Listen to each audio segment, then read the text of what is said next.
आदाब अर्ज। आज मैं मोहम्मद अफरोज़ खान, इस्लामी इंटर कॉलेज शाहजहाँपुर, आप लोगों को नागरिक शास्त्र, जिसकी 2 पुस्तकें प्रिस्क्राइब्ड हैं इंटरमीडिएट यानी कक्षा 12 के लिए। पहली किताब का नाम है समकालीन विश्व इतिहास और दूसरी किताब का नाम है स्वतंत्र भारत में राजनीति। पहली किताब में कुल 9 अध्याय हैं जो आप लोगों के सामने है। इसमें पहला चैप्टर है शीत युद्ध का दौर। सबसे पहले मैं ये बता दूं कि शीत युद्ध दरअसल 2 विश्व की शक्तियां हैं, अमेरिका और सोवियत संघ। उनके मध्य में एक ऐसा युद्ध हो रहा था जहां पे कोई गोली नहीं चल रही थी, न किसी का कत्ल हो रहा था, न कोई कत्ल कर रहा था। इसमें पूरा विश्व, पूरी दुनिया 2 हिस्सों में बटी हुई थी। एक तरफ पश्चिमी छोर अमेरिका जिसकी नुमाइंदगी कर रहा था, दूसरी तरफ पूर्वी छोर जिसकी नुमाइंदगी सोवियत संघ कर रहे थे, और मध्य में एक गुटनिरपेक्ष देशों का समूह था जो इन 2 महाशक्तियों के बीच में पिस रहे थे। तो बहुत सारे छोटे देश किसी न किसी गिरोह में अटैच हो गए थे। दरअसल इसकी शुरुआत होती कैसे है, देखिए आप लोगों के सामने है, ये झंडा देख रहे हैं। ये 23 फरवरी 1945 को अमेरिका ने जापान पर फहराया था। आइबो जीमा एक टापू देश था, जगह का नाम है, वहां पे ये फहराया था। एक तो अमेरिका, दूसरी तरफ जो है ये देखिए, ये सोवियत संघ की सेनाएं हैं जो जर्मनी में झंडा फहरा रही हैं राइक्सटैग बिल्डिंग पर। ये मई 1945 की बात है। तो इस तरह से ये 2 देश, अमेरिका और सोवियत संघ, एक शक्ति के रूप में, 2 शक्ति के रूप में उभरे। और दरअसल जो शीत युद्ध की शुरुआत होती है उसकी भी एक अलग कहानी है। आइए देखिए 1961 में सोवियत संघ इस बात को लेकर चिंतित था कि उसका एक मित्र देश क्यूबा, जहां के राष्ट्रपति फिदेल कास्ट्रो थे, कहीं उसका अमेरिका अपनी शक्ति का प्रयोग करके उसका तख्ता न पलट दे। क्योंकि क्यूबा जो है सोवियत संघ की जो पद्धति थी उससे प्रभावित थी, और अमेरिका कतई ये नहीं चाहता था कि कोई उसका पड़ोसी मुल्क इस तरह से सोवियत संघ के पाले में चला जाए। सोवियत संघ भी उसकी एक ताक में था, और इस तरह से उसने एक सैनिक अड्डा क्यूबा में खोल दिया। 1961 की बात है। और वहाँ 1962 में एक मोबाइल तैनात कर दी, तो एक मिसाइल और परमाणु मिसाइल। कौन सी मिसाइल? परमाणु मिसाइल तैयार कर दी, जिससे पूरा आधा अमेरिका उसके गर्द में आ गया। देखिए ये सर्किल जो है बना हुआ है, ये पूरा अमेरिका है, ये अमेरिका है पूरा। देखिए ये पूरा अमेरिका थोड़ा सा आ गया, इसके ऊपर ये कनाडा है, ये कनाडा है, ये यूएसएआर है, ये पूरा उसके अटैक में आ गया, रेंज में आ गया उस मिसाइल के। अब पहले सोवियत संघ दूर था, अब वो क्यूबा के प्लेटफॉर्म से वो अमेरिका को प्रभावित कर सकता था। अब समस्या ये हुई कि हर वक्त अमेरिका उस मिसाइल के खौफ में रहने लगा, लेकिन अमेरिका को भी इस बात का ज्ञान था कि परमाणु हमला कैसा होता है, क्योंकि वो खुद परमाणु हमला जापान पे कर उसके प्रभाव को देख चुका था। दूसरी बात यह है, एक कहानी और है कि जब अमेरिका ने चीन पे परमाणु हमला किया था, वहां पे उसकी आवश्यकता नहीं थी। क्यों आवश्यकता नहीं थी? वो इसलिए कि जापान आत्मसमर्पण करने ही वाला था। अमेरिका को मालूम था, लेकिन अमेरिका ये चाहता था कि पूरी दुनिया उसकी शक्ति को देखे, और उसने परमाणु हमला कर दिया।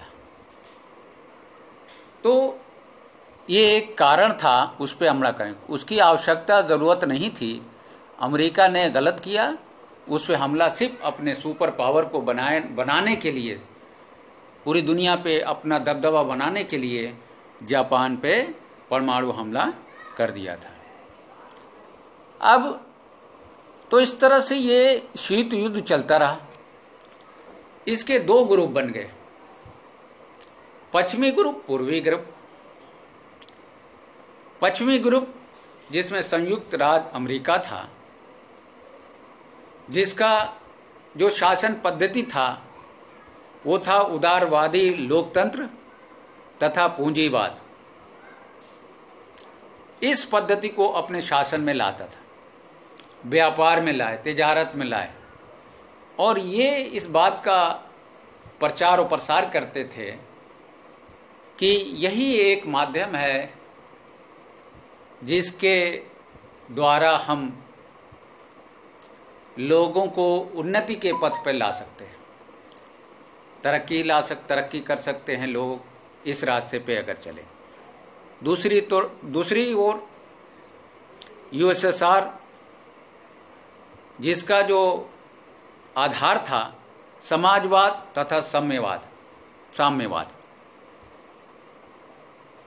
वो लोगों की, काम करने वाले लोगों की, मजदूरों की, कारीगरों की नुमाइंदगी करते थे इसके लिए। और इस बात का विचार विश्व में रखते थे कि अगर आम जनता प्रसन्न है, खुशी है, तो देश भी खुशहाल है।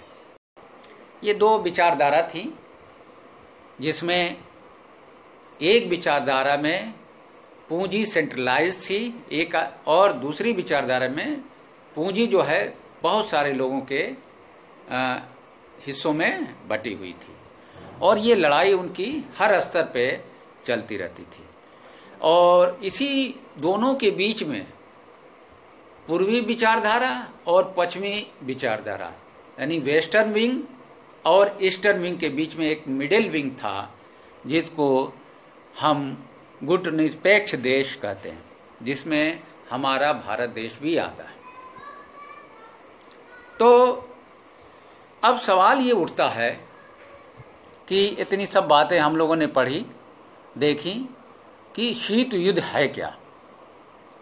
दरअसल शीत युद्ध ये 1939 और 1945 के मध्य जो द्वितीय विश्व युद्ध हुआ, उसके बाद जो शक्ति का विकेंद्रीयकरण हुआ, दो ध्रुव बन गए, एक पश्चिमी ध्रुव और दूसरा पूर्वी ध्रुव।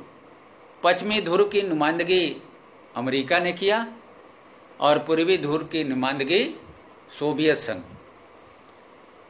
ये दो शक्तियां आई, इसमें दो बातें निकल के आई।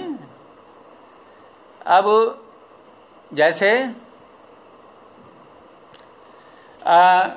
1945 में मित्र राष्ट्रों और ध्रुव राष्ट्रों के बीच दूसरे विश्व युद्ध यानी 1939-45 की समाप्ति हो गई, और जो मित्र राष्ट्र थे जिसमें अमेरिका, सोवियत संघ, ब्रिटेन, फ्रांस, ये एक ध्रुव थे, और दूसरा ध्रुव था जर्मनी, इटली और जापान, जिसमें मित्र ध्रुव की विजय की प्राप्ति हुई।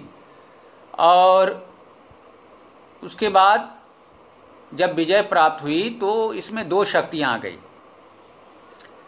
अब किसी न किसी रूप में दुनिया के जितने भी मुल्क थे विचारधारा के आधार पर दो हिस्सों में बंट गए। तो एक बात और मैं कहता चलूं कि एक लड़ाई और लड़ी गई थी जो प्रथम विश्व युद्ध के नाम है, जो 1914 से लेकर 1918 के बीच में प्रथम विश्व युद्ध हुआ। तो उसमें भी बहुत सारे लोग मारे गए, लेकिन जो द्वितीय विश्व युद्ध हुआ उसमें मरने वालों की तादाद बहुत ज़्यादा थी, बहुत तबाह बर्बादी हुई थी।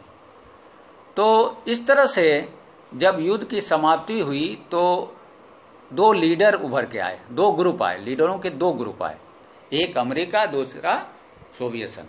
ये सब हम अच्छी तरह से जानते हैं। तो इसमें इन लोगों ने, ये बता दूं, सबसे पहले तो मैं एक पिक्चर आप लोगों के सामने दिखा दूं। ये देखिए, ये द्वितीय विश्व युद्ध की तबाही का एक मंजर है आप लोगों के सामने। ये घड़ी है, सुबह के 8:15 हुए हैं जो जापान पे बम ब्लास्ट, परमाणु हमला हुआ था। उसके बाद वो तबाह नागासाकी और दूसरे इलाकों की तस्वीर है उस तक की। तो ये इतना मंजर जो हौलनाक था, इसको देख के दुनिया में कोई भी ताकत और विशेष तौर पे यूरोपीय शक्ति नहीं चाहते थे कि अब दोबारा युद्ध हो या तीसरा विश्व युद्ध हो। और इसी खौफ या डर ने जो शीत युद्ध की शुरुआत रखी। क्यूबा का जो संकट था, ऐसा लग रहा था कि तृतीय विश्व युद्ध की शुरुआत है, लेकिन वो इन्हीं कारणों से इन्हीं कारणों की वजह से वो तृतीय विश्व न हो सका। अब वो सभी दोनों देश जानते थे कि परमाणु हमला होता है तो चाहे आप पहले हमला करें या रोक लें, दोनों ही सूरतों में तबाही है और बर्बादी है। तो शीत युद्ध की जो एक खास विशेषता ये थी कि उसमें डायरेक्टली दोनों शक्तियां आपस में टकराना नहीं चाहती थी, और इस कारण से वो तरह तरह के हथियार तो इकट्ठा करते रहे, लेकिन कभी भी सामने युद्ध के मैदान में नहीं आए। कभी नौबत आई भी तो किसी न किसी तरह से समझौता हुआ और ये सारी चीज़ें हो गई। लेकिन इसमें क्या हुआ कि पूरी दुनिया दो हिस्सों में बढ़ गई, दो हिस्सों में डिवाइड हो गई, दो ध्रुवीय विश्व का आरंभ हो गया। अब देखिए इसमें क्या क्या चीज़ें हैं दो ध्रुवीय विश्व में।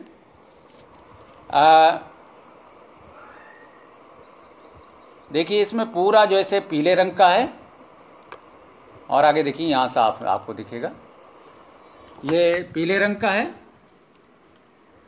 जो स्पेन है, फ्रांस है, और इधर जो है लाल रंग में है, और ये फिर हरे रंग में है, ये उसके क्षेत्र दिखाए गए।